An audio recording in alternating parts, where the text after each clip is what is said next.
thought I'd do a live feed. I haven't done one in like probably 2 years, and I haven't done one on YouTube, so hopefully this works out. I'm completely off grid. I'm in my camper. Um, I'm running off a generator and Starlink, so if my signal happens to cut out, it's been acting a little funky lately, so hopefully my signal does okay. But I'm just sitting here working on some jewelry.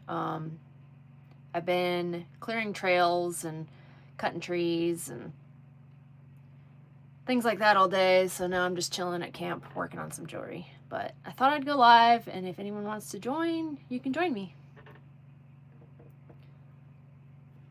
But today I'm working on a glass pendant. It's a piece of tumbled glass.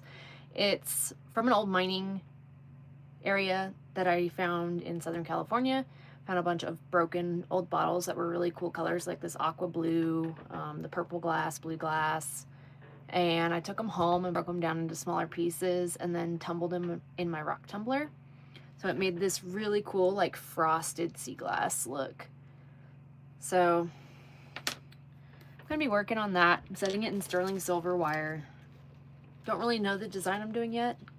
Haven't really planned it out. I'm just kind of winging it. So we'll see how it turns out. But see if anyone joins. Oh, hey, we have one person in here now. But yeah, I've just been clearing trails all day. I'm prepping for my next spot to dredge. We just finished the last spot that we did. The water came up and murked out.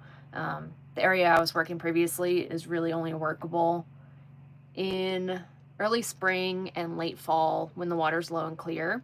In the summer, the water rises like several feet and gets really murky, so you can't really see what you're doing, and there's a lot of trees and stuff that come down, so it's not necessarily the most productive place to work during the summer months. So that's why I just saved that spot for early spring and late fall. And now we're moving of my other spots, which stays clearer during the summer, and the water flow is much less because it's a smaller creek. So just been prepping trails and getting ready for that. I got to do oil changes on my dredge motors tomorrow, and just a few prep things, maintenance, just normal stuff. But right now I'm just chilling in my camper working on jewelry. Hey, Kristen. Hey, Bigfoot prospecting. Oh, we got quite a few people in here. I've never done this, so if I miss your comments, it's not on purpose. And I'm by myself, so I don't have anyone like moderating or assisting with this, so. What the heck? Some of these comments get whack.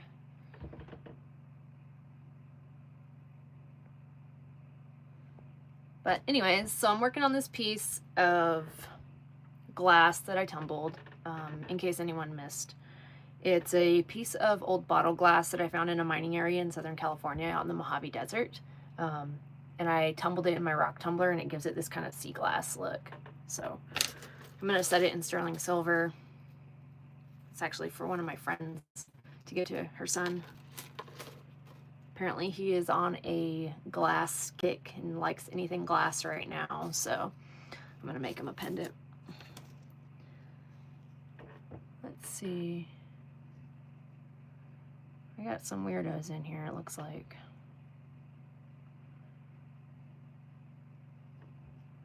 So yeah, I put it in the rock tumbler, and I left it in there for maybe two or 3 days just on the rough grit. I didn't even do the fine grit because I didn't want it to be like a smooth, shiny mirror finish. I wanted it to have that kind of rough sea glass look where it's kind of frosty.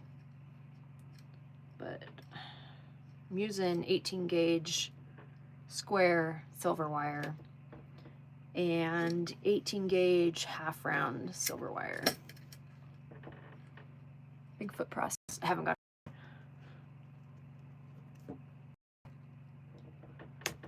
Let's see.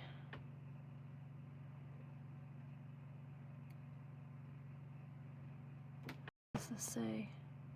When you do vertical lives, they all come in.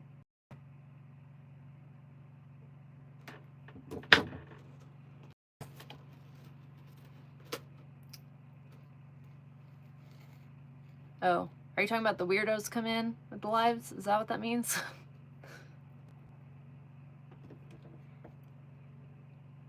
I'm probably cutting way too much wire for this project, but I don't really know what I'm doing as far as design goes. I'm just kind of winging it.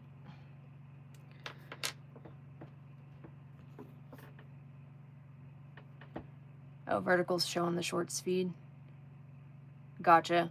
I'm still learning. This is the first live I've done on YouTube, so I didn't know if I should do it horizontal or vertical. The only thing with horizontal is because you get a shorter view, it's hard to see like what I'm working on and see my face when I'm doing jewelry. So that's why I did the vertical. Because otherwise you would only see my face, or you would only see what I was working on, not both.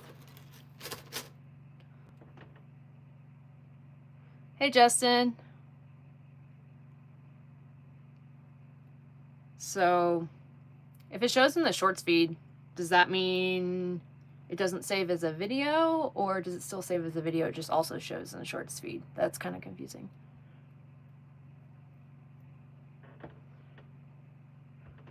Let's see. I probably missed some of your comments, so sorry about that.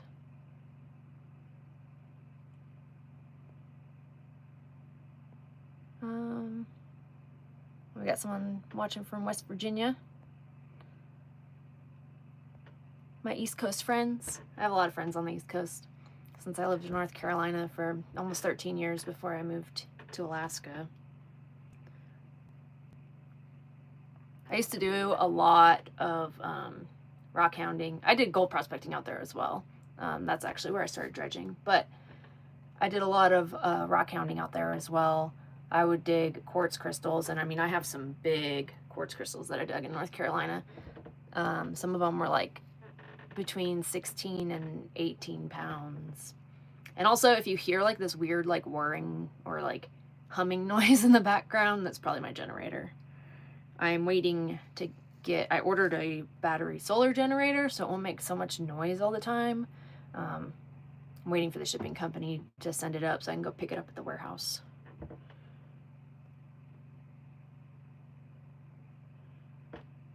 Oh, Kristen's watching from Oregon. I used to live in Oregon a little bit when I was a little kid. I lived in Westland, Oregon. Not very long. I think I was like 8 years old. That was before I moved to Nevada. I've lived in 8 different states, so I've kind of bounced around all over.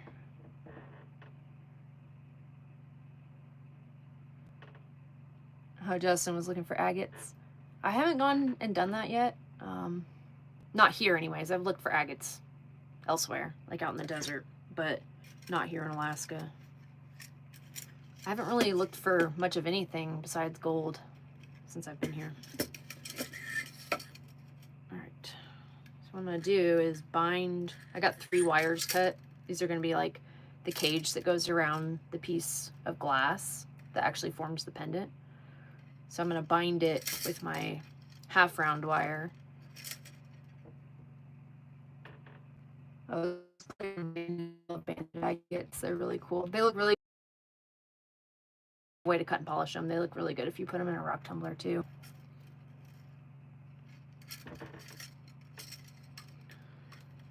Let's see.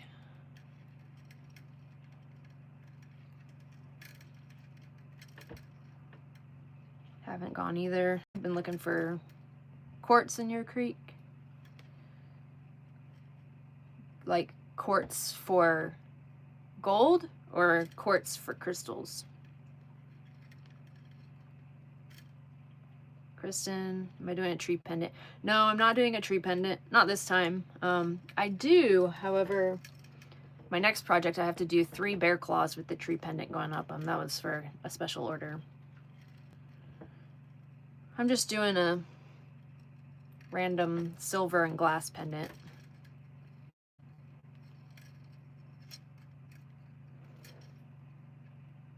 Gold. Oh, cool. Yeah, one of the areas that I work produces a lot of gold and quartz specimens. So I get nice pickers and stuff that still have a lot of quartz in them.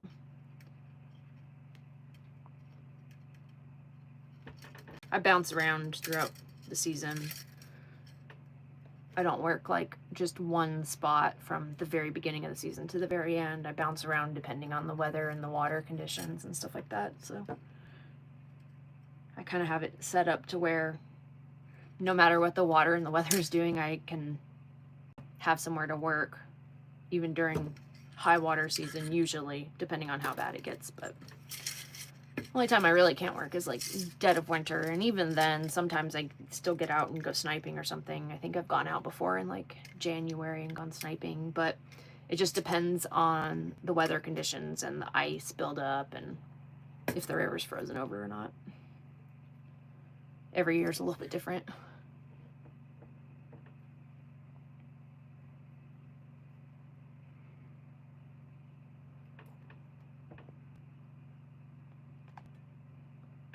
I'm a little behind on the comments. It's hard to make jewelry and read comments at the same time. So if I miss your comment, it's not on purpose.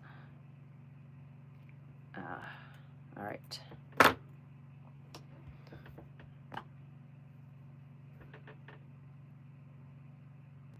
And I think I'm going to be doing a little test hole, prepping to do a test hole either tomorrow or the next day, depending on how much stuff I get done tomorrow.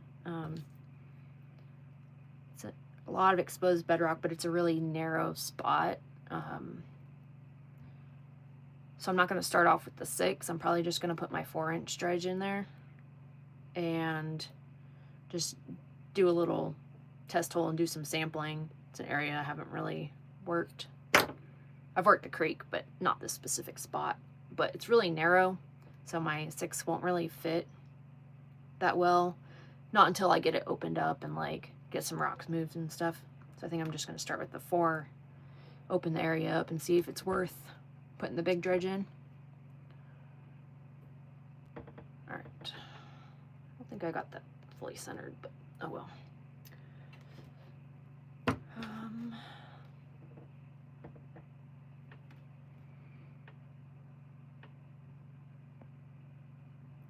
Let's see. Yeah, the area that I'm gonna be sampling has tons. The water's really low at this spot right now, and it's really clear and calm. So, I mean, it's still fast, but it's calm compared to others. But the water's really lower and clear right now, so you can really see a lot of the bedrock. There's a lot of really shallow exposed bedrock, and it looks really juicy. So hopefully something good pops out. Justin, you saw a Proline on Marketplace. What size was it?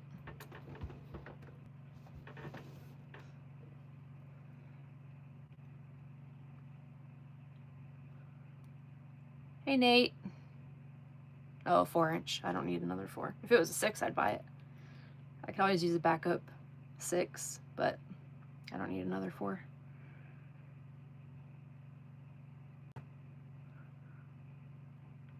All right.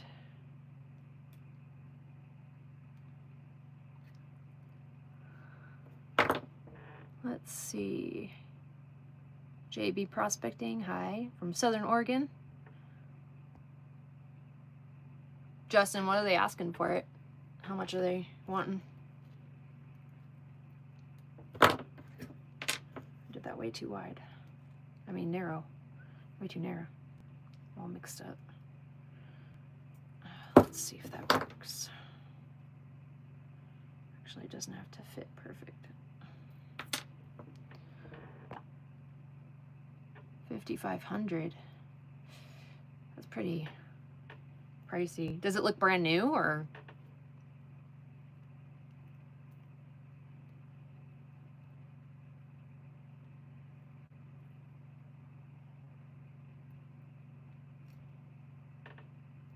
I got one off Marketplace, Facebook. I want to say, was it a year or 2 ago? Maybe a year or 2 ago. It was 4-inch. I think I paid $4,500 for it.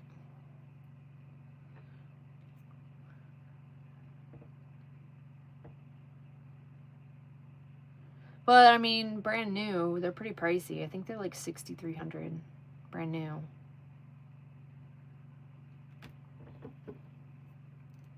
So it's not a bad deal if it's brand new looking.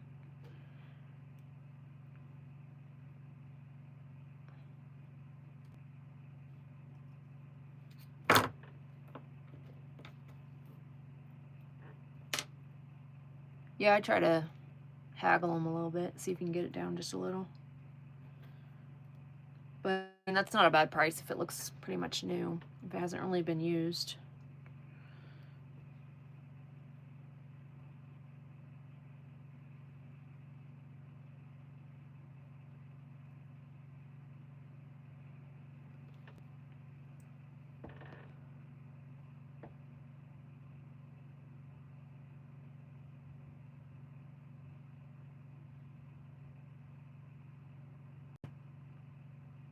Hey, Carl. I was just talking about having to do your bear claws.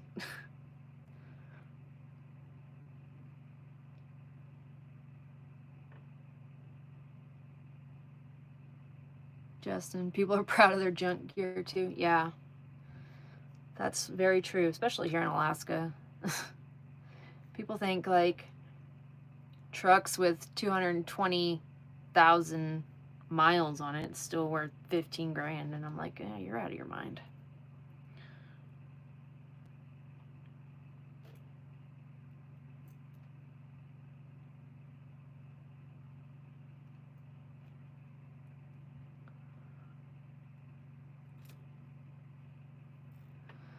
Yeah, Carl, I would have got them started sooner, but I've been dealing with switching dredge spots and setting up camp. So this is the first time I've really been able to sit down and make jewelry. I got to get this piece done and then I'm going to start on yours. But I mean, I'm still ahead of schedule because I think I quoted you like 4 weeks or 5 weeks or something like that.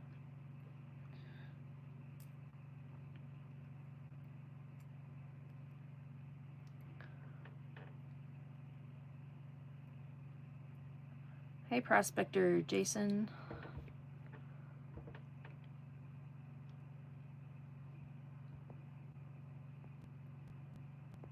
Let's see.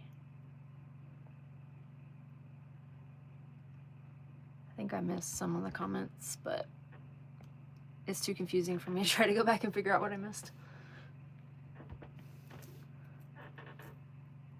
So I have no idea what I'm doing with this pendant, by the way. I'm just kind of doing whatever. Just kind of winging it.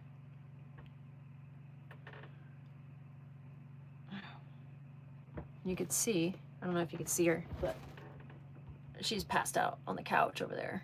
We're in the camper. And it's like completely an off-grid system. So I have a gas generator and Starlink. That's how I'm able to get online. Because otherwise I would have no signal whatsoever, not even cell signal. So I have my Starlink set up. And then I gutted the old hot water heater out of this camper and I put in one of those nice like on-demand tankless heaters, which gets really hot, so that's nice. And I just set up a water line the other day. Some of you might have seen the little video I did, but it's basically just to fill a reservoir. It's not actually like pressurized so that I can like spray stuff with it. It's mostly just so I can fill a reservoir. But I ran it off of a bilge pump hooked to a battery. But the cool thing is because the line's actually running slightly downstream, once I get the pump running and it primes the line, I don't have to keep the pump running unless I take it out of the water for some reason it gets unprimed. Then I would have to turn the pump back on when I put it back in. But as long as I leave that hose in the water, I don't have to turn the pump back on pretty much for the entire season because it's just gravity fed. But I just have a filter at the end of it so I don't get any gunk like bacteria or debris from the hoses or from the water source.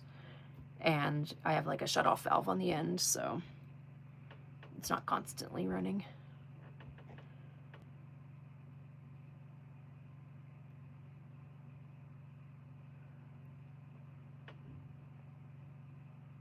But I'm getting a solar battery generator or power station, whatever you want to call it. That's going to be nice because then I don't have to listen to this. Not that the generator's that loud. I'm kind of used to it by now. because every summer my only power has been a generator for the last 5 years. Actually, this is the 6th summer that I've had only a generator for power. So it'll be nice once I get that solar set up and that battery set up.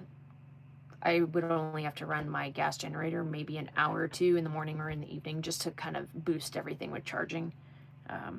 My camper batteries and then the battery bank for the solar generator. But it'll be charged with solar as well. So, but here the weather can be really unpredictable, so it's not always sunny and nice. And so on the days that I don't get quite as much power drawn from the solar panel, if it's cloudy or stormy, I can still charge it in like an hour or two with my gas generator. But I won't have to listen to my gas generator all day.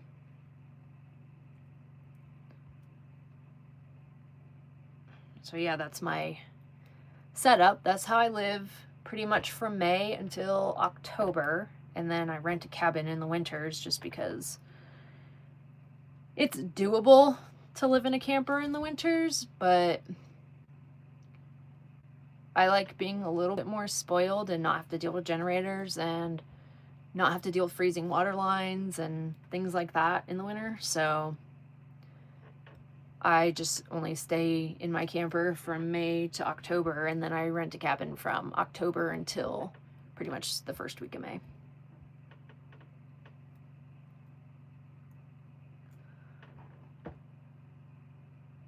Let's see. I won't know what to think without that generator noise. You're probably right. I'm so used to it that I don't even really notice it anymore, so it's probably going to be really weird to not have to hear that anymore. But I have a Honda generator, which they're still noisy, but they're not as noisy as some of the others.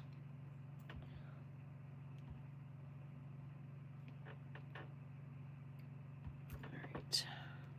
I've not made much progress on this pendant. Gorilla Gold Hunters, hey. Yeah, Hondas are awesome. All my dredges have Honda motors on them. My generator's a Honda. But my new generator, well, the solar one is this brand. I think it's called Anchor Solix. But they have good reviews on like the off-grid blogs and things like that. So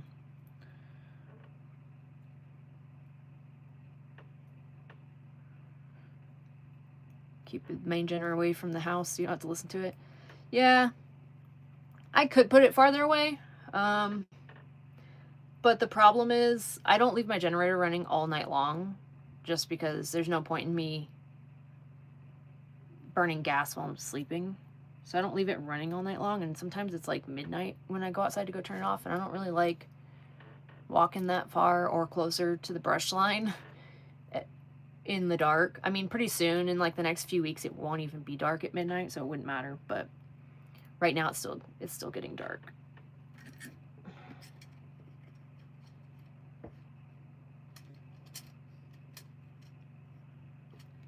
Let's see. Justin, oh, when I get a place you have a 100-gallon fuel tank. Oh, that would be awesome.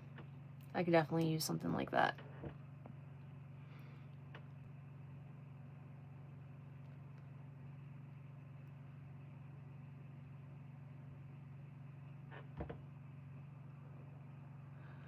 Gorilla, I had a Furman generator. I've seen those. I think they sell them at Costco. I've always been kind of, I don't know about that. I used to have a Ryobi and it was okay, but the Hondas are definitely the way to go, I think.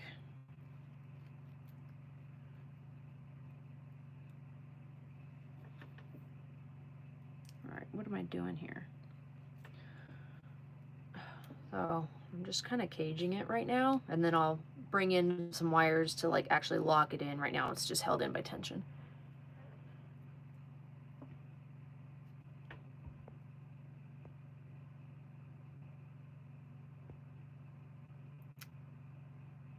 Yeah, I've seen those Furmans at, I think they have them at Costco. But I'm just kind of weird about motors if I don't know the brand, or like Honda's pretty reputable. Can't go wrong with a Honda, especially with their small motors. Um, all my dredges have Honda motors. Do I have any plans to do any more TV shows like Gold Rush? Honestly, I'm not really like itching to be on TV anymore. I wasn't really to begin with. The funny thing is, so the whole way that it came about with Gold Rush was actually really weird because I never like applied for the job. When I was living in North Carolina, and this was before season 1 even existed. When I was living in North Carolina, I did a lot of gold prospecting and dredging out there. That's actually where I started dredging. So a lot of people like knew of me kind of just from dredging because there weren't many women that were doing it. So a lot of people in North Carolina like knew who I was. And one of the people within the prospecting community that I had mutual friends with, we were friends on Facebook, contacted me and said, hey, I hear they're making a new show about dredging in Alaska, and I think you would be perfect for it. And I was like, well, I was like terrified of cameras at the time. Like, you would never catch me live on the internet. You would never even catch me posting a video of myself. Like, I would take some pictures and that was about it. I was like a deer in the headlights when a camera was on me doing a video. So I was like, oh, I don't know if I'm the right fit for that. And he's like, no, I think you would be awesome. And I'm like, I don't know. And he's like, well, can I at least give them your phone number? And in the back of my head, I'm thinking like, well, probably nothing is going to come of this. It's probably not even real. So whatever, fine, give them my phone number. And next thing I know, I was getting called to do like a demo shoot. And I had to do like some Skype interviews and stuff. And then they flew me out to Nevada and I did a demo shoot, like a high ropes course, some other like group demo shoot things, and with Dustin and Fred and Paul and Wes. And then they had some other people out there too doing this high ropes course. And it was kind of like a test thing to see who they liked or whatever. And next thing I know, I got a call and I had a contract with Discovery and I was supposed to be on season 1. And the whole time I was like super nervous about it because like I hated cameras, and I was like, well, it'd be kind of cool to go to Alaska. This was before I moved to Alaska, obviously. I was like, it'd be kind of cool to go to Alaska, so maybe I'll at least try it. And, you know, so I had a contract and I was supposed to leave like within 3 to 4 weeks or something, like maybe 4 weeks. And then they called me and said, oh, they decided to go with someone else. And I was like, okay, whatever. I'm just going to go back to doing my own prospecting. No biggie. And then a few years later, fast forward, and I moved to Alaska on my own. And this whole time, the producer had been following me on Facebook. And he tried to get me on the show one other time. I think it was like season 3, maybe. He tried to get me back on, but I was just doing my own thing. And then I moved to Alaska, and he followed me and watched like the whole journey. And then after a year of being here, and I was dredging full time already. Like, I was running a 6-inch dredge by myself, and the producer was like following me the whole time. And I got a message from Ryan, who used to be on the show. I guess Dustin was looking for people because Fred wasn't going to be on the show anymore. He needed people to build a second crew and then someone to run a second crew. And at the time, I didn't know I was going to be running a crew. I thought I was just going there to work. So he messaged me and said, hey, Dustin wants to talk to you about possibly coming to work. And I was like, well, me and Dustin didn't really get off on the right foot the first time I met him. I was like, so, I can't guarantee I'll say yes, but I'll talk to him, at least see what he has to say. So Dustin called me. We had like a long conversation, and at the end of it, he was like, "Do you have any questions for me?" And I was like, "Well, we've pretty much covered all the bases." Like, told him my experience, what I do. And I was like, "Well, actually, I do have one thing I do want to bring up, because when we first met at the demo shoot, you seemed to kind of have an issue with me being a smaller person, because I'm pretty small framed." I was like, "You seem to have an issue with me being a smaller person, and you seem to have an issue, like, with me being a woman at camp." And I was like, neither of those things have changed. I'm still the same person, so is that going to be an issue? And, we kind of talked it out or whatever. And he was like, "No, it won't." And so I told him I had to think about it. And I was like going back and forth in my brain, like, do I want to give up being my own boss to go do this that I don't even know if I'm going to like? And I still hated cameras. So I was like, I don't even know if I'm going to like doing this. I don't know if I want to give up the freedom of being my own boss. Like, I was mining full time already. And so one day I was typing up a letter to send to him to tell him, "Thank you so much for the opportunity, but I think I'm going to pass." And I was about to hit send, and my boyfriend calls me. He said, "What are you doing?" I said, "Oh, I'm sending a letter to thank them for the opportunity for offering me the position on the show, but I think I'm going to pass." My boyfriend was like, "I really think that you should reconsider that." He was like, "Because if you hate it, you don't have to keep doing it. But if you don't do it, you'll never know if you would have liked it." So I was like, I thought about it for a while, and I was like, "You know what? You're probably right. Like, I should at least try it. And if I don't like it, I don't have to keep doing it." So I deleted my message, and I sent him the exact opposite and told him I'd do it. And next thing I know, I was going to Hanes. And so that's how that all came about. And there was some fun times, and I made some awesome friends. So, like, I'm grateful I did it. And it definitely, like, boosted my clientele as far as my jewelry business goes. So there was definitely, like, some good financial aspects to doing it. And I met some awesome people along the way as well. So I'm grateful that I did it, but I'm a lot happier being done. Towards the end, what people don't realize with doing TV is, like, in the back of your mind, you always have to keep this thought of, what can I do that's going to be bigger, more drama, more excitement, get more attention? That's what's in the back of your mind when you're making a show, because that's what fuels the show. That's what gets people to watch. And it kind of took away from the enjoyment of what I actually love to do, which is mining. Because I didn't really like the staged things, and, like, I can't say too much because of, NDAs or whatever, but there was a lot that I had to do in order to keep a show going that I wasn't necessarily proud of. Like, I'm proud of doing my real mining. I'm proud of actually finding stuff. I'm proud of, like, making discoveries and things like that. So TV, the acting aspect of it was starting to kill that passion, and I felt like the show was taking me away from what I actually loved. So after the second year, I already knew, like, I wasn't going to go back. Actually, about halfway through the second year, I already knew I wasn't going to go back. Because I felt like it was taking me away from working my own claims. I felt like it was taking me away from my own mining and my own jewelry business goals. And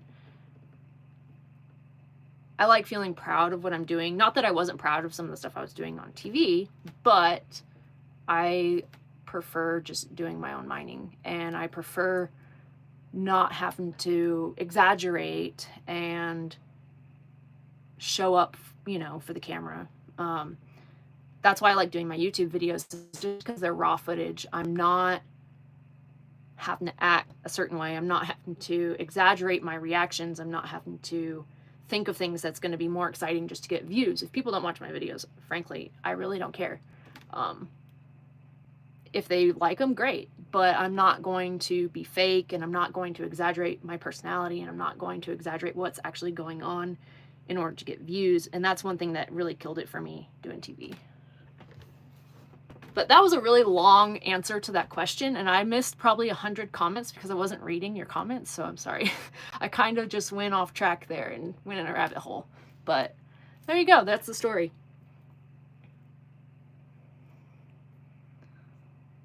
So I'm going to try to catch up on some of these.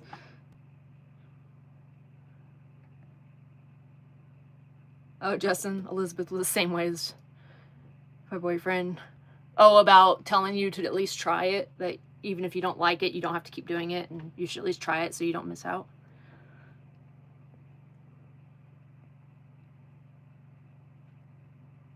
Let's see.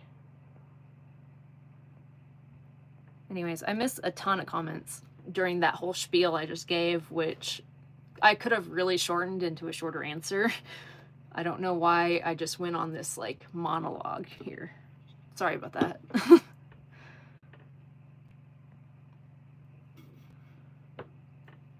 So anyways, I'm really enjoying doing my own videos because I'm just showing raw footage of like what I'm doing. And, you know, obviously I don't show every second of every day of what I'm doing because at the end of the day, I'm mining. I have to focus on my work. I can't just focus on the camera all day. So I don't record every little thing I do. I don't record every little piece I find. Obviously, I would never do that. I don't record every single piece of jewelry that I make, but the ones that I do record and the things that I do record, I at least have fun with it.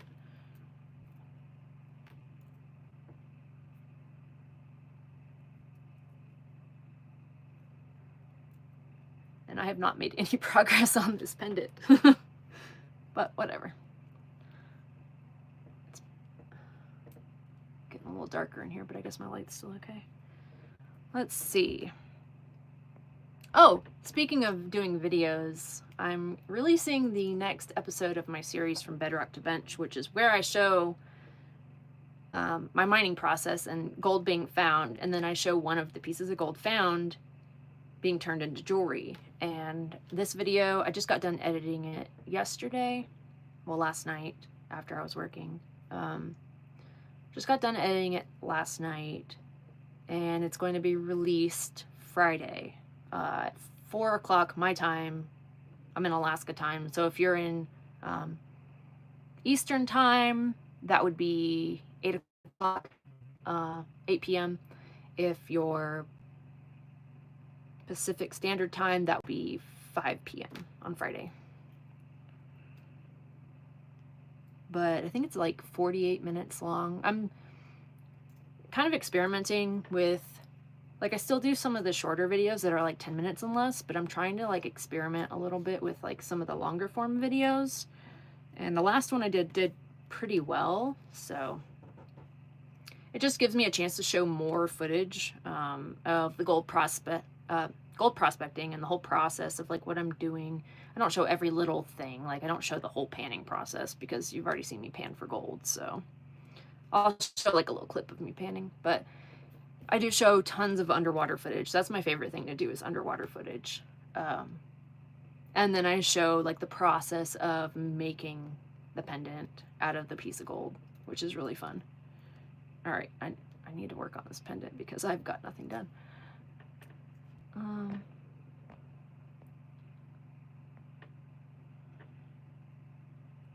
Kristen, the trip down the back road with Roxy running. Oh yeah, we were just scouting some ground that I hadn't really tested on one of my claims, and Roxy loves to run. She's getting old. She'll be 14 in about a month or so. So she's getting up there. Her back legs are getting a little stiff, but she still loves to run. I just try not to run her too hard. Sometimes I'll pick her up and put her on the four-wheeler with me if I see she's getting too tired. But she's a great bear dog. She hates bears. She doesn't bark at moose. She doesn't chase moose. She's totally calm and quiet around them, I think because she knows they'll probably stomp her. But if a bear comes around, she turns into like a honey badger or like the Tasmanian devil. Like, she goes in full-blown Cujo attack mode. She does not like bears. She chased one off. I'm pretty sure it was a bear, because I was sitting here at camp and I was working on sharpening my chainsaw, and all of a sudden she just goes like berserk and like runs towards the end of camp, all her hair standing up, like going full attack mode. And I know it was a bear. I could kind of smell, like, they have that like stinky, like musky kind of smell. She could kind of smell them. I don't know if it was a brown bear or black bear. We have both here. But she was definitely on guard. And actually, when we were filming that video, the last one I released where we went and sampled and we were riding the four-wheeler and stuff, we were hiking through the woods, and I think I actually mentioned it in the video, that we smelled like something stinky. And I was like, oh, there's probably a bear around. But yeah, she chases the bears off. She has no fear. She does not want that bear anywhere near me. She's like, you get the heck out of here. I was, this was a few years ago, I think about 3 summers ago, maybe 2 summers ago. It was at the end of the day and I was cleaning out the dredge, and I had all my cons in the tub and I was panning stuff out, and I had my back turned and I couldn't really hear anything because the water was rushing pretty good. It was a really fast creek that I was in, so you couldn't hear a lot. And all of a sudden she just went like crazy, full attack mode. And I turned around, and literally like 60 feet from me is a brown bear. And she ran that thing off. And of course, like, I grabbed my gun and shoot like 2 rounds off, not to shoot the bear, but just to scare it off. Roxy had already scared it off, but I wanted it to stay scared off. So I shot 2 rounds in its direction just to make sure like it didn't want to come back. Like, I wanted that bear to know it was not welcome there.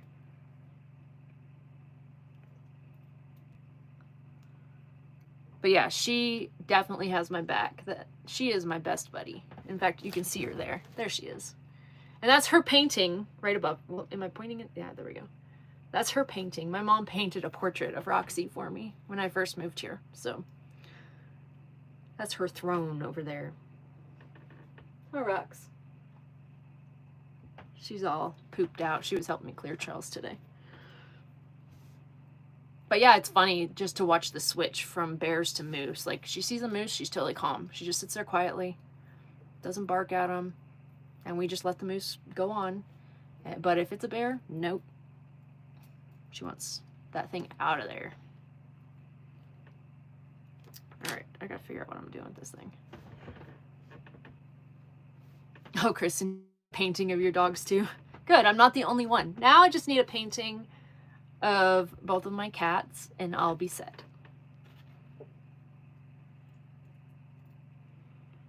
So both of my cats, this is a funny story actually. Well, I don't know if it's funny, but it's just strange. I have 2 cats, and they're not related. I got them at different times, but I got them both as little tiny kittens, so they've been raised with Roxy. One of them is about 11 years old, and the other one is, let's see, one of them's gonna be 11, I think this June maybe, and then the other one's gonna be 8 in September. But they've both been raised with Roxy since they were tiny kittens. They were like 6 to 8 weeks old when I got them both, at different times, but they were about the same age when I got them. And so since they were raised with my dog has a reputation for being an a-hole. Just to put it out there bluntly. She likes me, she likes my boyfriend, but she has a bad history of like not being that nice to strangers. And she has a history of biting. And whenever there was another person, when I lived in North Carolina, if there was another person outside or another dog outside, she wanted to like attack them through the window. She's calmed down in her older age, but when she was young, she was like hellfire. Like, she was crazy. So my cats grew up watching this dog like want to attack things through the window and growling and stuff like that. So both of my cats, because they were raised with her from tiny age. Both of my cats, when there's a noise outside, whether it be a vehicle or a four-wheeler or just anything outside, they both growl like dogs now. So if there's something outside that they don't like, they both go, "Arr," and they get all stiff and freeze up. They definitely learned that from Roxy. Oh, Justin. Yeah, she does good if I tell her. So Roxy will be okay if I bring her up to somebody. And I've worked with her over the last few years. So she's gotten better than when she was young. When she was young, I couldn't like bring her up to people. But she knows the word friend and she knows the word nice. So if I bring her up to somebody, which I think when I introduced her to you, Justin, I was like, that's your friend, you be nice. I think I actually said that to her. And she knows those words. So if I tell her that's your friend, you be nice, she knows, like, you could still tell she's like kind of hesitant, but she knows if I say that to her, she has to be nice. But I would have never trusted her. Like, if you noticed when I introduced her to you, like, I held her leash back, you know, and I had her within reach. So if she turned, I could like grab her. She's got an attitude problem. But like, I could never let her off leash, like just running free around someone that she doesn't know that well.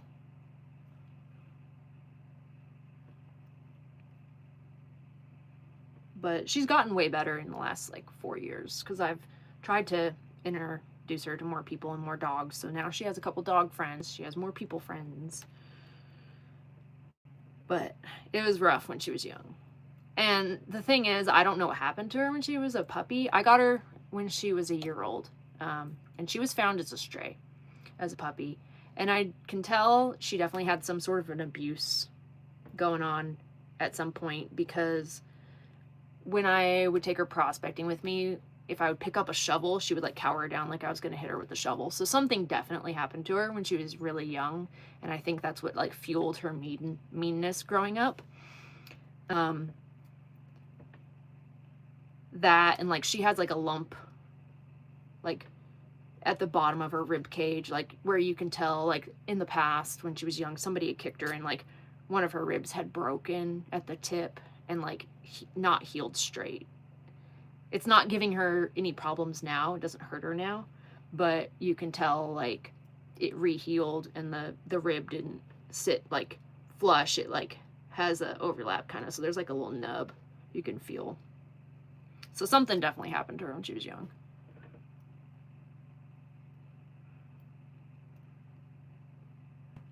But I have to watch her around people because she's a biter. I always tell people too, I was like, she's not a nipper, she's a ripper. So don't mess with my dog. I feel safe with her around. Nobody messes with me. That, and I got guns, so I'm not too worried about it. But the guns are mostly for bears, but never know what you need them for.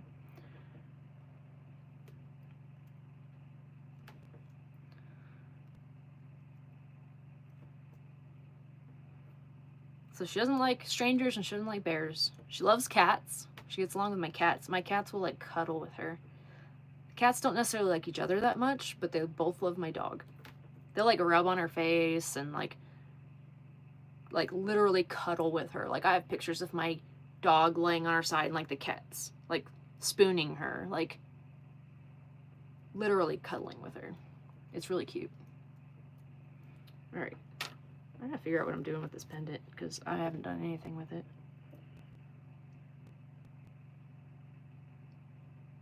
I think I need to do some bindings on the side here. I think that's what I'm gonna do.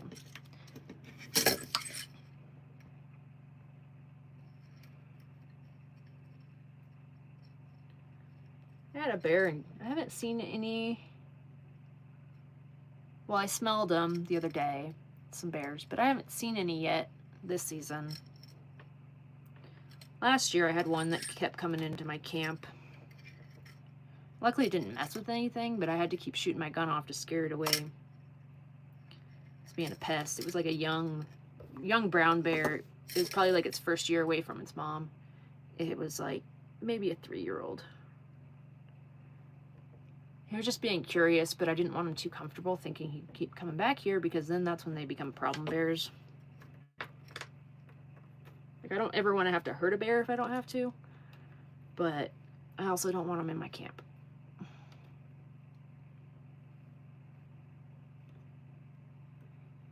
And I get moose that come through here too. And coyotes. And I haven't seen any wolves, but I know they're around. Actually, I take that back. I did see one. Was it last winter? I think yeah, last winter.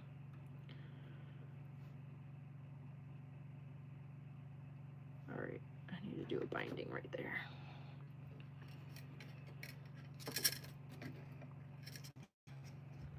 Oh, Justin, you tried to see a bear on your trip?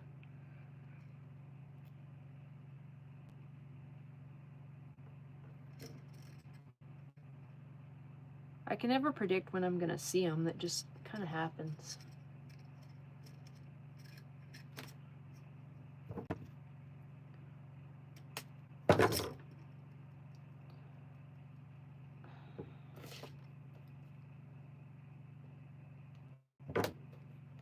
Life of a gold prospector. Saw one wolf by itself. Yeah, the one that I saw last winter was by itself.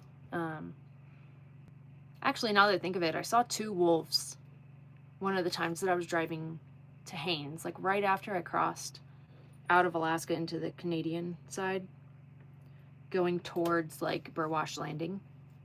There's like a stretch of nothing before that. I saw 2 wolves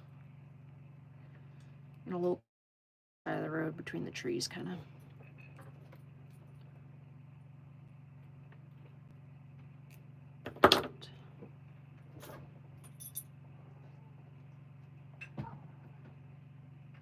Shannon, what do you do in the winter? During the winter, that's when I work on a lot of my jewelry. I work on jewelry like throughout the year, but it definitely slows down summer because I don't always have time for it when I'm mining, and sometimes I'm just too tired at night to work on it. But I still work on jewelry in the summer. But in the winter, I pretty much work on jewelry full time. And I have a friend that sells firewood, so I help him do firewood. So we go out and he cuts the trees down and cuts them into about, depending on the width of the tree, we'll cut it into lengths that are like 3 to 5 feet long. And I load those logs into a sled, and then I pull the sled out of the woods and I load the truck. So he does the cutting and I do all the hauling and loading. So I'll do that. Plus it gets me outside and gets me exercise. I stay in shape for gold mining season if I'm doing firewood all winter, because that's a good workout. And then I'll try to go, like, I try to take a trip once a year somewhere down south, whether it be like the desert. I like to go out to like Nevada, Arizona, and Southern California. But this year, if I go anywhere, I'm always drawn to going to the desert. But I haven't been back to North Carolina since I moved away, so I might try to do a trip to North Carolina this winter, but I'm not set in stone on that yet. It just depends on what I got going on. I didn't really get to go anywhere this past winter. I had some other stuff I had to take care of, but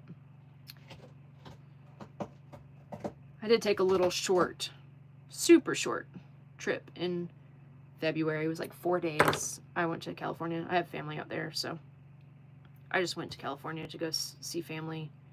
We had like a little like celebration of life type thing for my grandma and my uncle who had passed away. So just did like a little family get together, and I went out to Keene Engineering and hung out with Pat for a little bit, and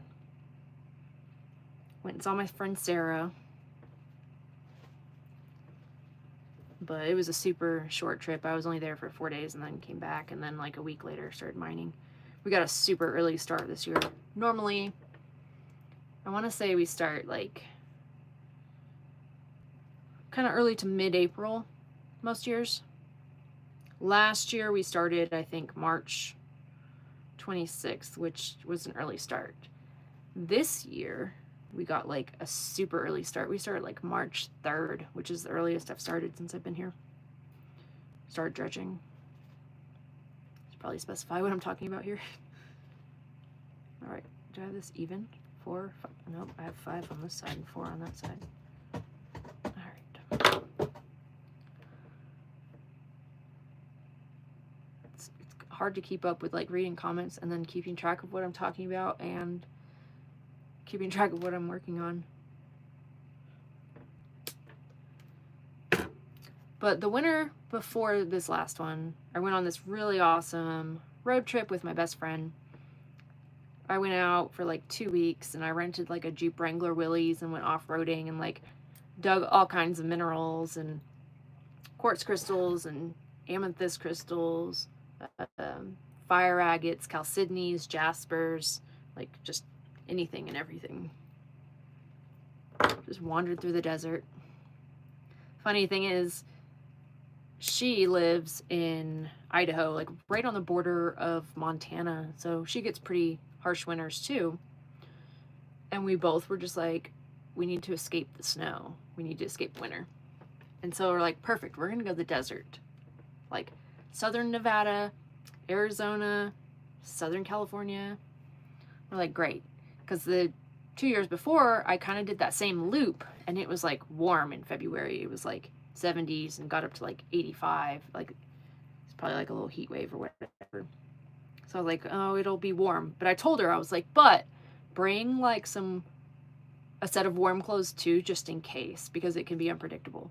Sure enough, winter followed us. We got snowed on, hailed on, rained on, flash floods, road closures from flooding. Like the bad weather just followed us, but we still just did our thing anyways. We made the best of it. It was still a fun trip, but we were just like, really? The winter like followed us.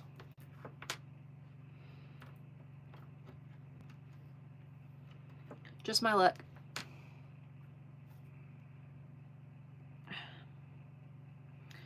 The last day we went digging, we made like a big loop and we went digging for these amethyst crystals.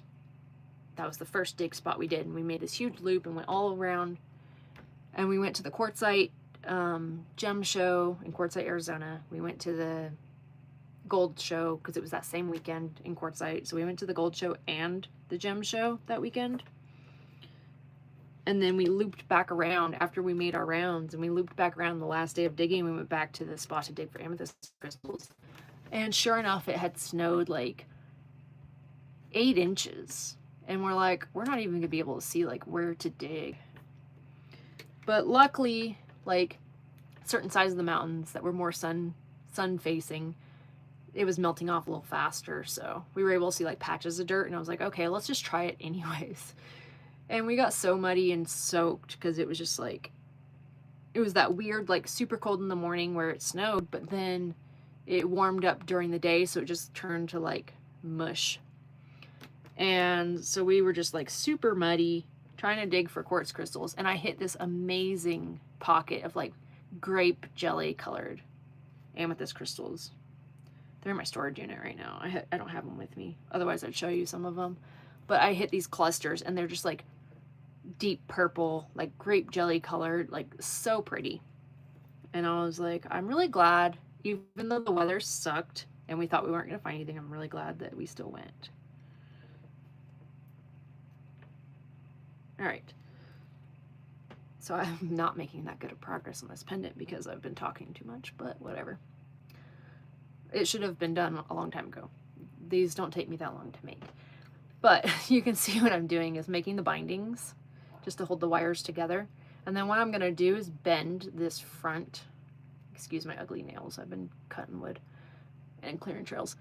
I'm going to bend these front wires just a little bit in the front. That's going to hold it in the front, and then do the same in the back. And that's going to lock this, I keep wanting to say stone. That's going to lock the piece of glass into the cage. But before I do that, I'm going to bind the top to make the bail, just to keep everything in its shape. But I'm going to pop that piece of glass out.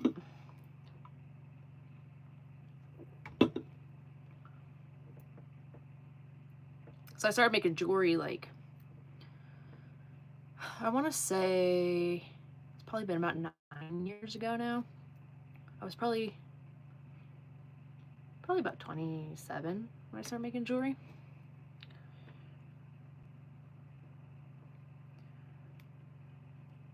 And I had someone just show me like the very basic, like very basic beginner style of like wire wrapping. And then from there, like I watched a few tutorials just to learn like some different techniques and like things like that, and then did a lot of experimentation. And I've just been doing it ever since. But I really enjoy it. It gives me something to do in the winter when I can't mine. And it gives me a reason to go like, not that I need a reason to go find stuff because I'm going to find stuff anyways, but in the back of my head I can kind of justify like going rock hounding because I might be able to use those rocks in my jewelry. So, all right, how am I going to do this? I think I'm going to take these front wires out of the way for now because I'm not going to put those in the bail. I'm going to use those to make some sort of design on the top. And I think I'm going to do the same with the back. I'm only going to make the bail out of the 2 middle wires, if that makes sense. Let's see here.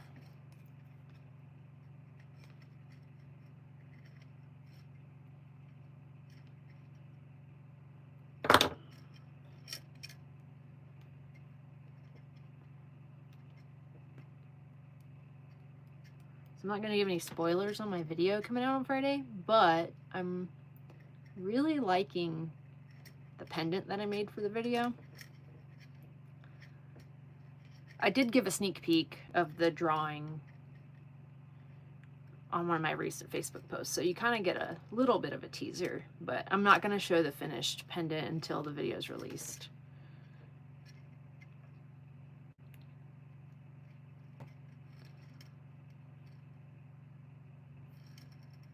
Ouch. I don't know why I'm struggling so much. I think my hands are just tired. Life of a gold prospector. I have over 8 different silversmith friends. Oh, they come in handy. Yeah.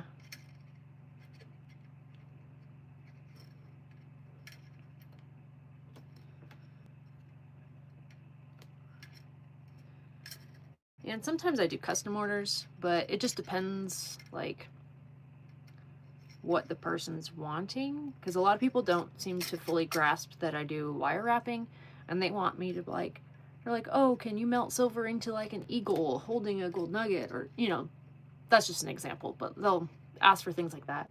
And I'm like, well, that's not the type of jewelry that I make. Maybe someday, but right now I'm just wire wrapping for the most part. So I think some people just have a hard time grasping, like, it's a completely different art form.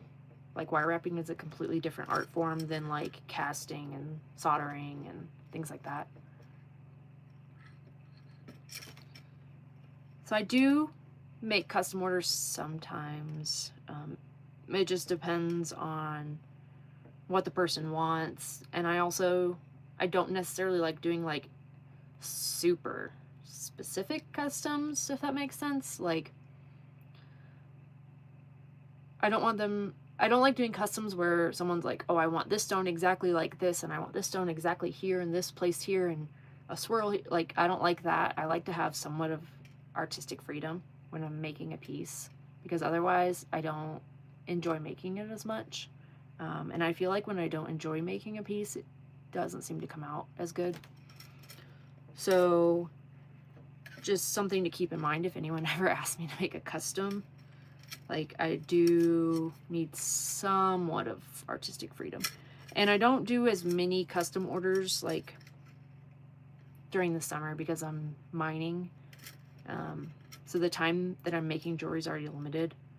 But I usually do customs more during the winter time when I'm not mining and I have more, like, at-home time where I can make stuff. Unless it's like something I've already done. Like I do these Tree of Life pendants, and that's like one of my best sellers. So like if somebody wants a Tree of Life pendant, but they want a different color stone, like they want a piece of turquoise or they want malachite or whatever. Like I'm always down to do stuff like that because it's already a design I have down. Like they don't take me that long to make, and I don't really have to like draw a design out. It's already something I normally make. So like those kind of customs, I can do those all day long. But the harder or more specific customs, like those have to wait till winter usually.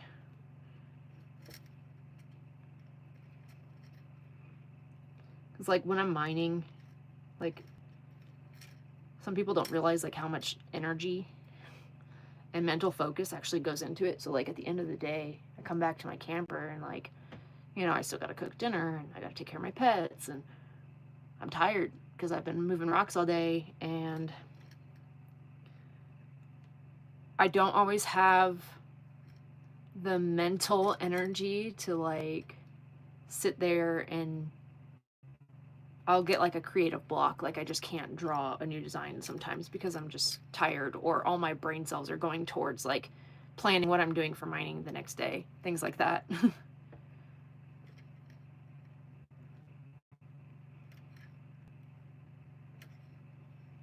And not every piece that I make is drawn out either. Sometimes like this piece, I'm just winging it.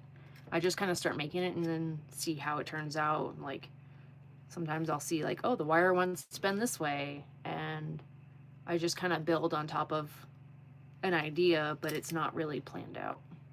And then other pieces, I like draw them out and then they can still change. They usually don't come out exactly like the drawing because, like I said, I might bend a wire a certain way. I'd be like, oh, I like that better. So I'll change it a little bit, but I do draw out some of the pieces just to give like a basis of the design.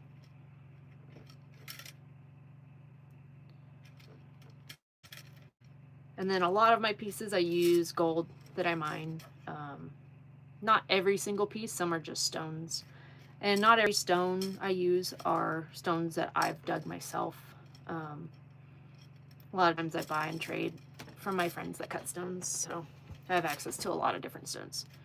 And I have a problem with stones. I kind of had to cut back on my buying recently because I have so many stones. Like I could literally probably make jewelry for 5 years straight before I even like thought of running out of stones. And that's like making jewelry every day. So I kind of like I had to like make myself cut back on the stone buying and trading because I have so many that there's no way I'm going to go through them all in any sort of timely manner. Kristen, I taught you about labradorite.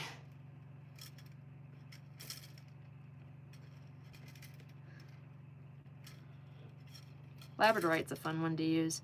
I like it because it comes in different shades and different colors and different flash patterns, and I really like the ones that are like really rainbowy that have like the gold and copper tones and then purple and then they'll have some green and blue. I really like the blue ones too, the ones that are just blue, like the deep blue. Those are pretty. All right, how tall do I want this bale to be? A little bit taller.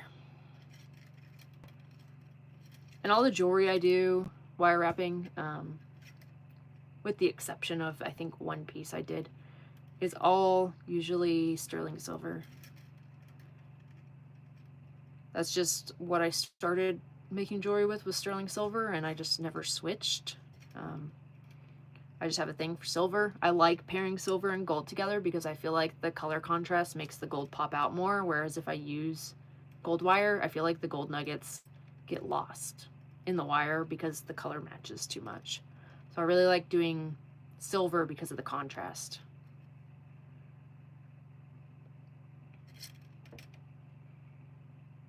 So when people ask me, oh, why don't you use gold wire? Well, that's one of the main reasons why. Another reason too is like wire is expensive.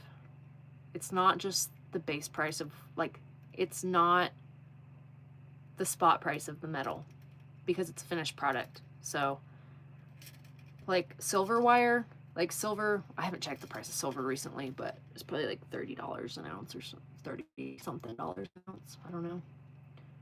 Last time I checked, it was like 28, but I think it's gone up since then. But like I said, I haven't checked it. But silver wire, depending on what gauge and what style, because like I get different styles. I get round wire, square wire, half round wire,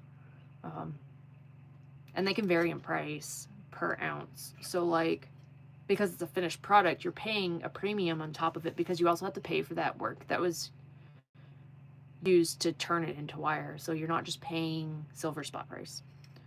So silver wire is like, depending on what kind of wire, usually like $40 to $50 an ounce. And that adds up fast, especially with how much jewelry I make. Obviously, like the website I buy from, the more you buy, like if you buy over 5 ounces, the price is a little less per ounce. If you buy like over 10 ounces, the price gets even a little bit more less per ounce. So there are some like price cuts if the more you buy. I usually tend to buy quite a bit at a time. But that's another reason why I don't really work in a lot of gold wire, is because there's already a markup on wire. And it seems like a lot of people, you know, buying a piece of handmade jewelry isn't always cheap, because you gotta factor in the price of whatever. If I'm using gold that I found, you have to factor in the price of that piece of gold. You have to factor in the price or the value of the stones, then the price of the silver, and then you add on top of that, because you aren't just going to sell your products for what you paid for it, because then you're not making any money. But then you also have to add in like labor too. So if I buy gold wire, it's going to be way more than gold spot price. And when I have to add on to that, and then add on to labor and everything, a lot of people don't want to pay those prices. So that's one of the main reasons why I stick to silver wire, because, oh, there you go. Silver is $32.90. I knew it was right around there somewhere. I knew it was like 30 something. But silver wire is even more than that. I knew the gold price because I usually stay on top of that pretty good, but silver I don't always check as much, because I go by the silver wire price when I'm pricing my jewelry. Don't go by silver spot price. Oh, someone just bought something. I just got a cha-ching notification on my phone. So my Etsy, I sell on Etsy, and my Etsy app will make like a cha-ching noise when I sell something. You can't hear it because I'm on video, but it came across my screen.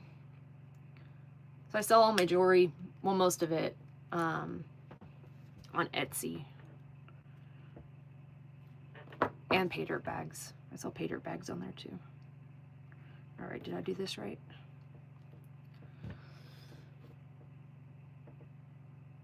Yeah. So you can see it's starting to take some shape. It still looks ugly, but it'll come together once I get everything flowing right.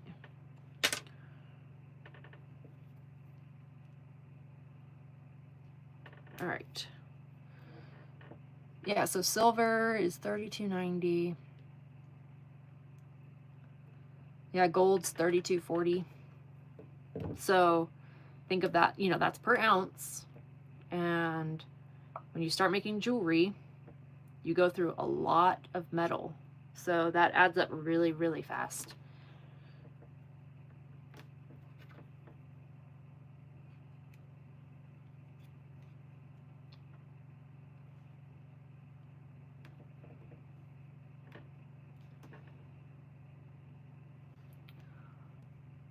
Crazy what a little gold goes for. Yeah, gold's gone insane the past few years.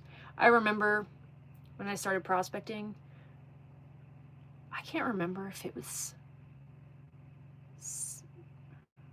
I can't remember the price it was when I first started. It was under $1,000. I want to say it was like $600 or $800 an ounce. can't really remember. But, I mean, that was almost 20 years ago. It's just insane. Even in the last 5 or 6 years, it's gone insane because, like, I'm going to say 6 years ago, it was like 1,100. So from 6 years ago, it was 1,100. It's like tripled in price. Let's see. Carl, do I melt down my scrap silver? I haven't yet, but actually, hang on, I'll grab it. I'm in my pajama pants, so I probably look ridiculous, but I'm gonna do it anyway.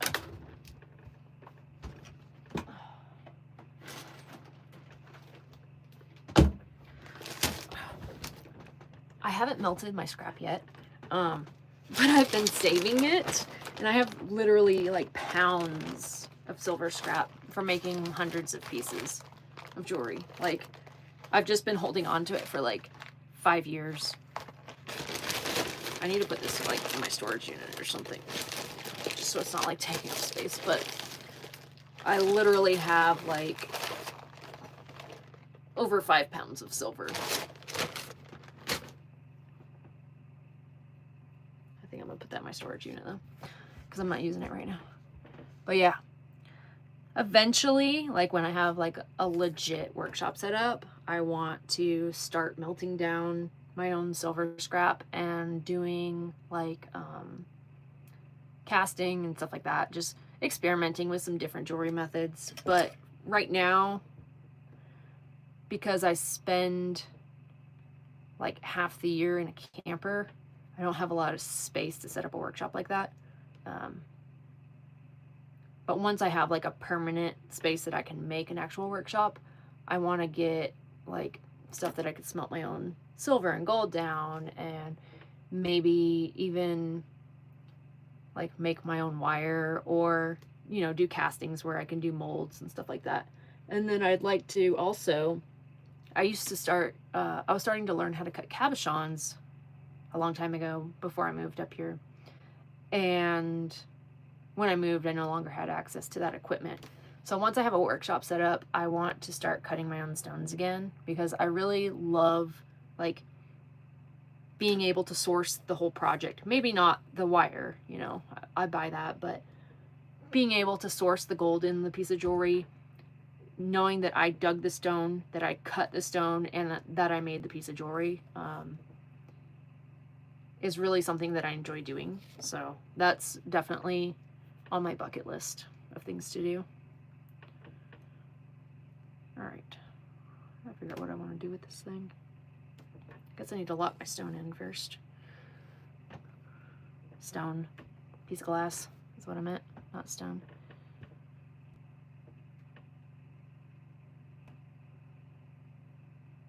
Let's see. I think I'm behind on the comments. Just a nice little piggy bank. Yeah, it's quite a bit of silver. I've been saving that scrap ever since I moved to Alaska. So since I moved here in April of 2020, so I've been saving all that for over 5 years. All right, so what I'm doing now is I'm gonna bend the front wires, the front 2 wires and the back 2 wires, and that's gonna lock the piece of glass in.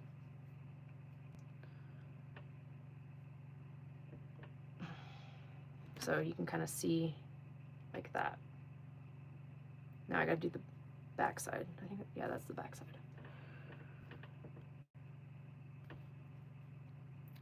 I was gonna do the back wires, instead of doing these bindings, I was gonna do the back wires like as a crisscross, but because this piece of glass is pretty transparent, you'd be able to see that X of wire through the glass. I didn't want that, so I didn't do it that way. So I'm going to do this where it just kind of locks it in along the edges of the piece of glass, so it won't necessarily show through as much. Okay. I'm using my fingers, and this is one of the reasons why my fingernails are always so tore up. I have ugly hands, because working with wire and doing this, like, I don't use my pliers for every single little bend, because certain things like this, the pliers tend to mark up the silver. So like when I'm doing this, I don't necessarily always like to use the pliers for this specific thing. That and, you know, digging in the dirt and cutting wood, and my hands take a beating. But whatever. I never aspired to be a hand model, so it's okay.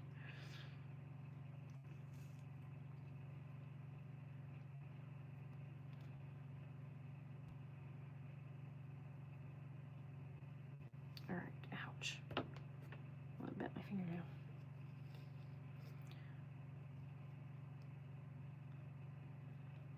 All right, now that I have them starting to be bent, I can use my pliers to kind of guide them. Just that initial force of scratch it up too much. If it started, I can use the pliers to push it more. All right.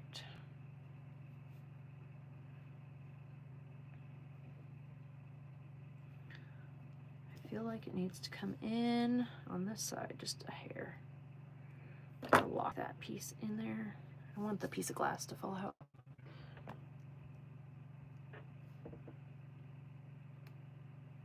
What? I'm way behind here.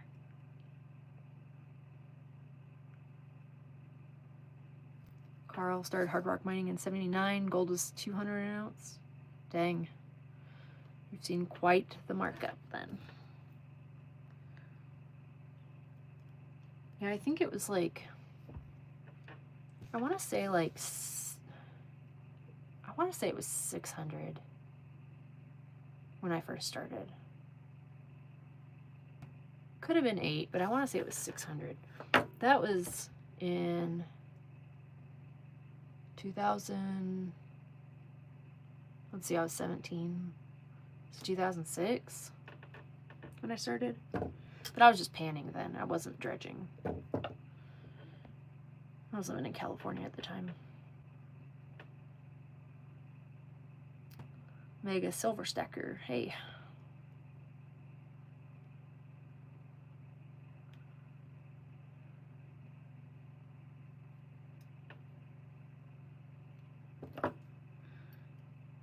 Yeah, I remember it was like, I think it was 600 in 2006.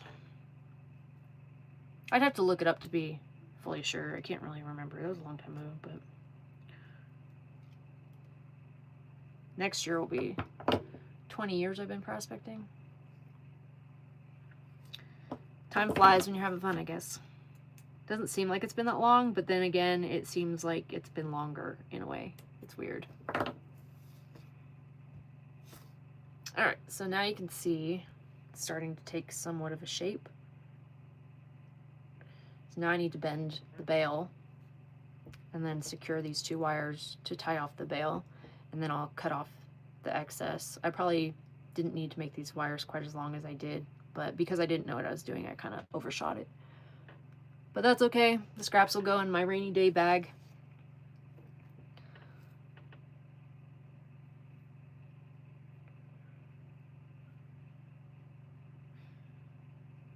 Yeah, I've been dredging. I started dredging when I was 24. So 12 years now.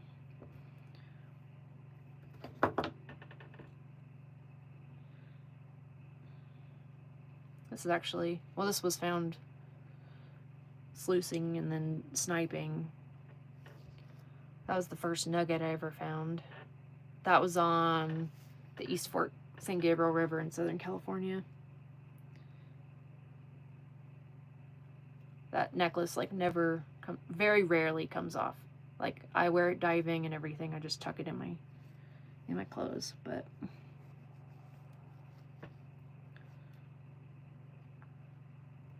first place I started prospecting was the East Fork San Gabriel River in Southern California.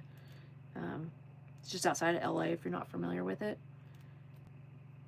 When I first started, I wasn't dredging yet. I was just panning when I first started. But this was before they banned dredging in California. and I'd see all the guys out there with their dredges and stuff, and I just remember like, oh, I thought I wanted to do that, but you know, I was 17, I didn't have money for a dredge, so I was just panning. And then when I was 18, I moved to North Carolina, and when I first moved there, I didn't know that North Carolina was the #1 gold producing state prior to the California gold rush. But when I moved there, I started doing research and stuff and like found that out. And then I started doing lots of research, lots of footwork, lots of exploring and sampling. And I started doing like mine mapping, where I would like read up on these old mines and like try to map them out. And I'd go out there and hike and find all these mines and then track them on my GPS. And I put in a lot of time and a lot of footwork in the woods out there. But I found a lot of really awesome stuff out there too. Not just gold, but like quartz crystals, arrowheads, old bottles, like anything and everything I could find. I was out there looking for it.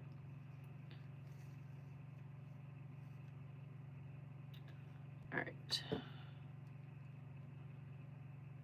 So yeah, I found out that North Carolina was the #1 gold producing state prior to the California gold rush.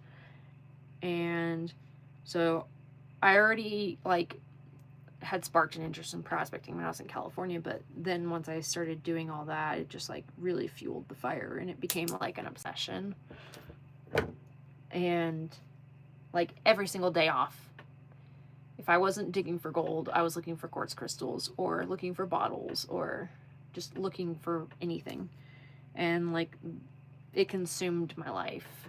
And then I started dredging, and that just like opened up a whole new world, like being in the water and like being able to see the gold as you're finding it and like seeing how it rests on the bedrock and in the clay, and just seeing, you know, it's one thing to use a shovel and dig it up and then see it when it's in the sluice box or see it once it's in your pan. It's a whole nother thing to be underwater and see how the gold was laying before you disturbed it. It just, I don't know, I just think it's like the coolest thing in the world.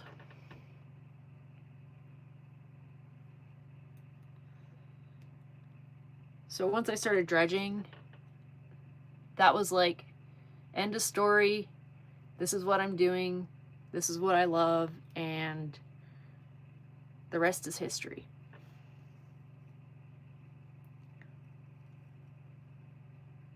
Little did I know I'd be doing it full time here in Alaska years later, but that's how life is. You never know where it takes you. All right, so now I have the bail done. I just still need to figure out what I'm doing with these 4 wires here. So I think, actually, I don't know what I think right now.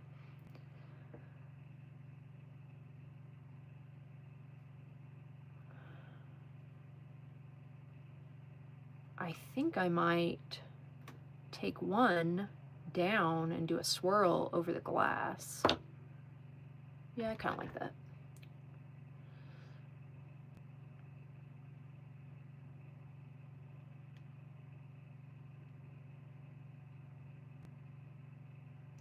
And that's going to help. I mean, it's pretty much locked in, but that's going to help like lock in the top just a little bit more. Although it's really not going anywhere, but just in case. I don't need it quite that long anymore. So we're going to cut down right there. Let's see.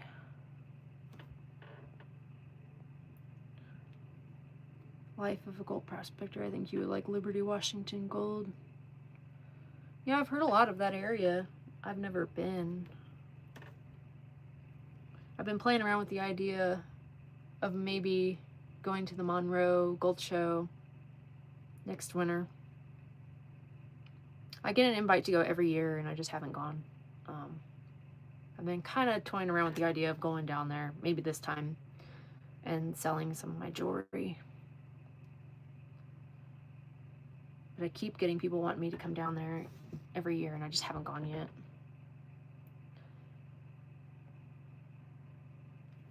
Mega Silver Stacker. I'm gonna try buy a dredge this year or next. What do you recommend for first time unit here in Colorado?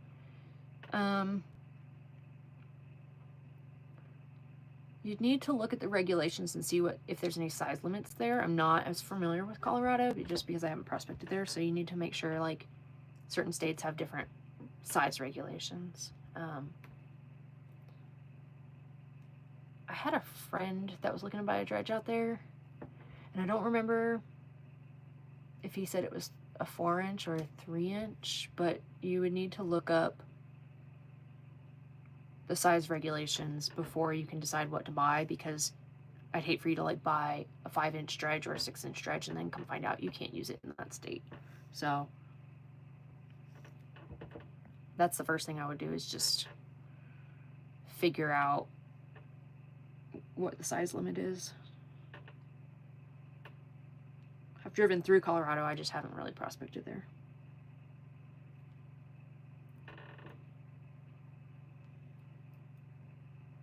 I may have done this wire a little too long. We'll see.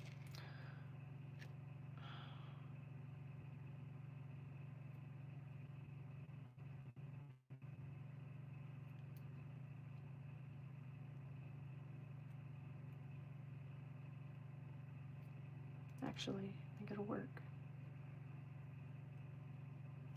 Yeah. There we go.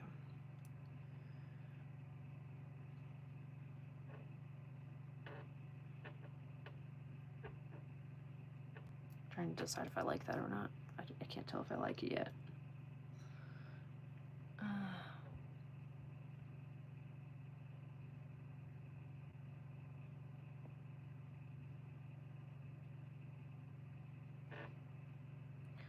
So yeah, if I do end up going to the Gold Show in Washington, I think that's in February if I'm not mistaken.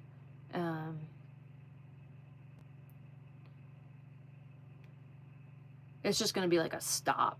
I'm not gonna like stay in Washington for a long time. I'll probably just do the show and then leave and go elsewhere. I don't know yet if it's gonna be North Carolina, just because I haven't seen any of my friends in 5 years, or almost 6 years now. 5 years? I don't know. Or if I'm gonna do another like desert rock hounding road trip thing. Either way, I'm gonna be digging something, but I just don't know what side of the country I want to go to yet. But Washington would just be like a stop on the way.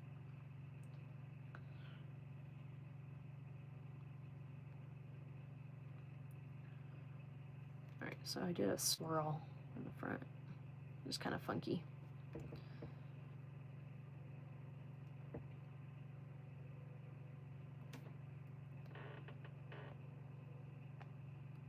Brett, it's, oh, what's going on with my phone here? Oh, I messed something up. Oh, I can't see the comments. How do I do this? Oh, there we go. Technology. All right, Brett, it's still light out. Yeah, the days are definitely getting long. In about a month, like, it literally won't get dark at all. Now it's getting dark around like 11-ish, give or take. And then it gets light pretty early too. In June, like it gets like kind of flat light, but it never gets dark.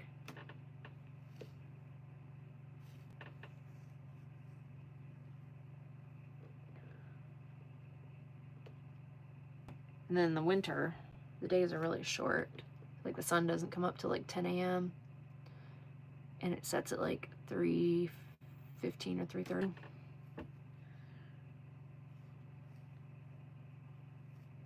Give or take.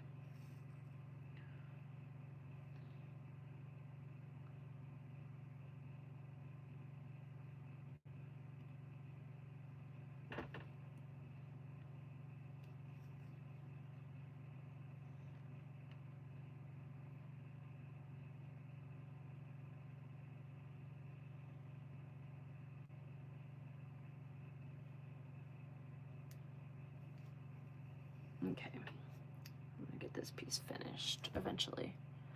I think I've been on here for 95 minutes. This piece should have only taken me like 20 minutes to make. Oh well.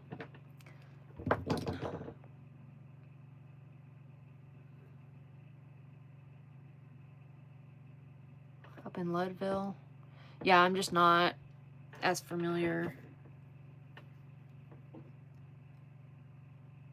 with the regulations there just because I haven't tried to dredge there, so I haven't really done a lot of research on that area.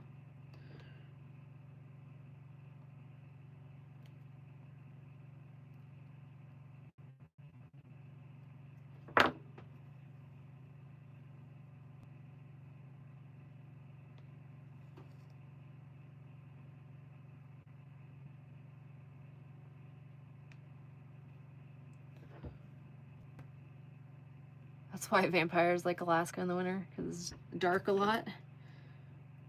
Could be. That's why I'm so freaking pale. Well, right now I have a little sun on my face because it's been kind of sunny and I've been out cutting trails. But you don't want to see my legs. They look like Casper. My boyfriend makes fun of me all the time.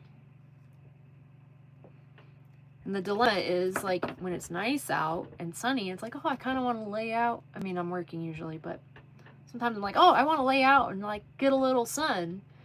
But the mosquitoes are out, so then they want to eat you alive. And that makes it not fun.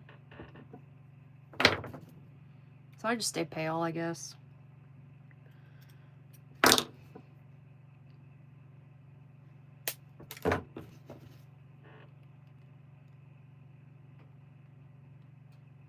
Alright. Got one wire left. Then I'm almost done with this thing. Then I gotta make some dinner, because I haven't eaten yet.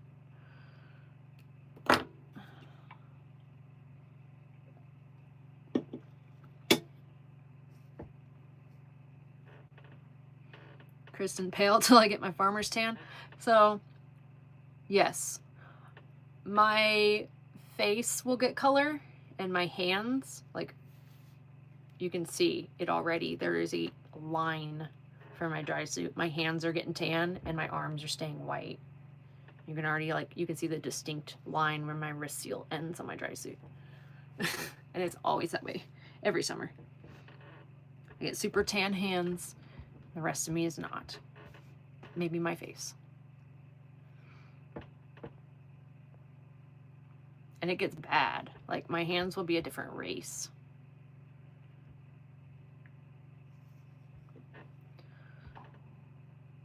Hey, Dean.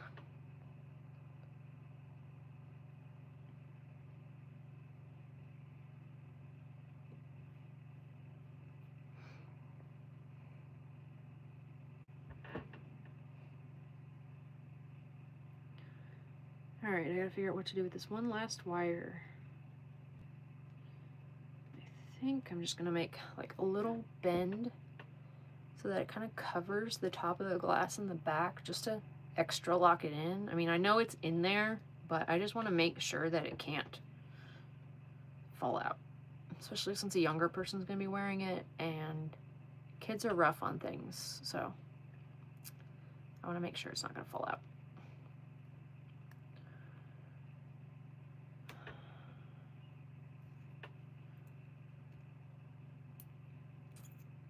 Alright. I'm not gonna be reading the comments for just a second because I gotta actually watch what I'm doing here.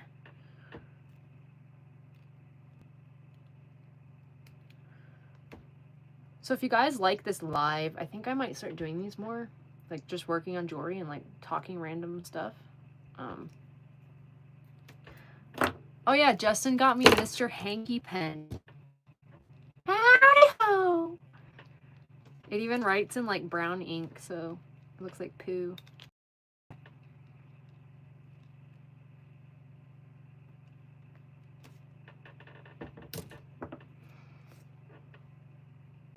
And I just realized I did the Mr. Hanky on a live that's going to be on the internet forever. You're welcome.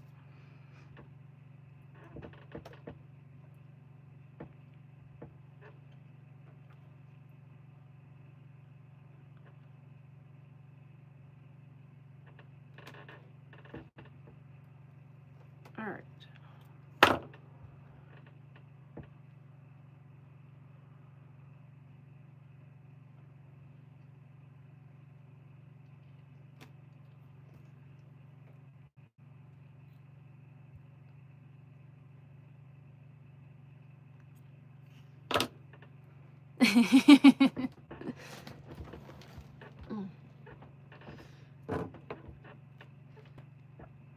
Anyone want to ride on the Poo-Choo train? I think that's what he said in the Christmas episode.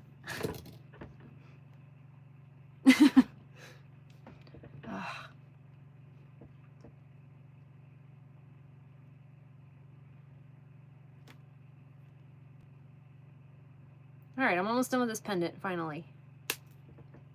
Alright.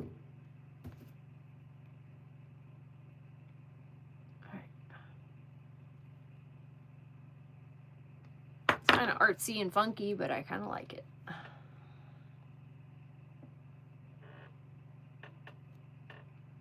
There we go.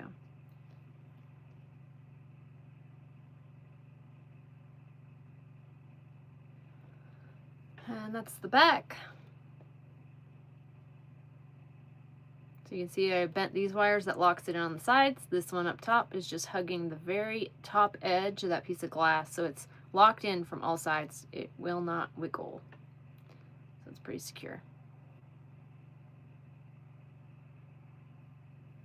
I'm way behind on these comments, but Kristen finished that fast. I really didn't. I've been working on this. Okay, I've been live for 102 minutes.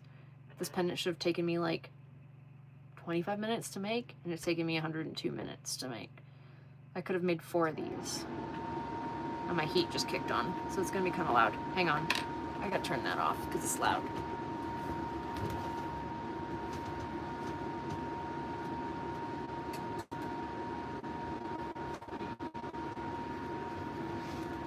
It's gonna take a few minutes to quiet back down because it doesn't shut off like right away, but sorry for the noise. Oh, the last bit was fast. Yeah, the last bit, once I actually focused on what I was doing, went fast. But the entire pendant did not go fast at all. I literally could have made 4 of those in the time I've been live. But I'm running my mouth, so.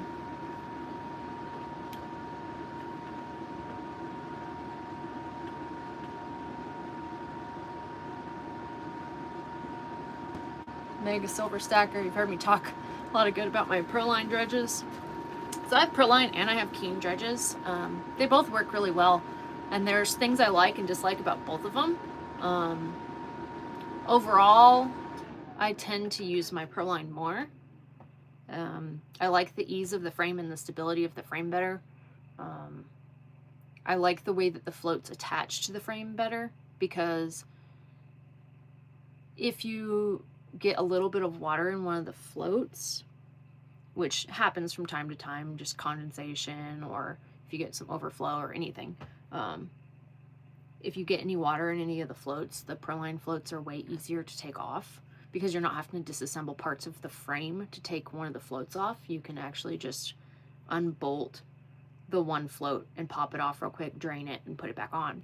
So I like that aspect, that it's just more streamlined with the frame.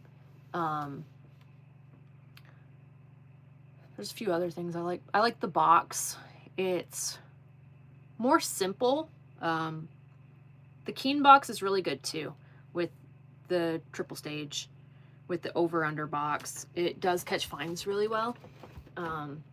But for ease of cleaning out, I like the the single stage box instead of the triple stage box, because it's just a lot faster to clean out. And when you're dredging like every day and you're doing that many clean outs, like anything that makes it faster and easier for me is definitely a plus.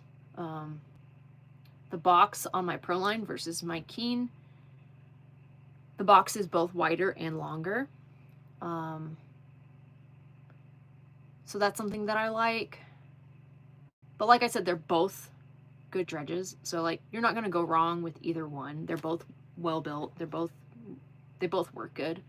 I just have a personal preference, but I still use both of them.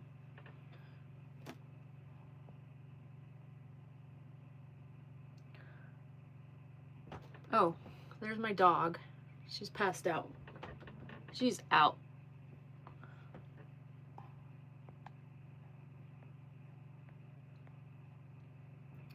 Anyways, it's like 10 o'clock and I haven't eaten dinner. So I think I'm gonna let you guys go because I finished my piece I was making, and I think I've BS'd enough. I'm running out of things to talk about tonight because I'm getting tired and hungry, and you don't want to be around me when I'm hungry because I get hangry. So anyways, thank you guys for joining me. Don't forget to watch my new video on Friday. It's gonna be like 48 minutes long, so it was nice chatting with you guys, and I got a piece of jewelry made, and tomorrow I gotta do some maintenance on my dredge, do oil changes, stuff like that, and hopefully I'll be back in the water, if not already starting to move rocks tomorrow, then the day after tomorrow. So depends on how fast I get all the maintenance stuff and finish clearing. But thanks for joining me, guys. I hope everyone has a great night, and I'll see you guys next time.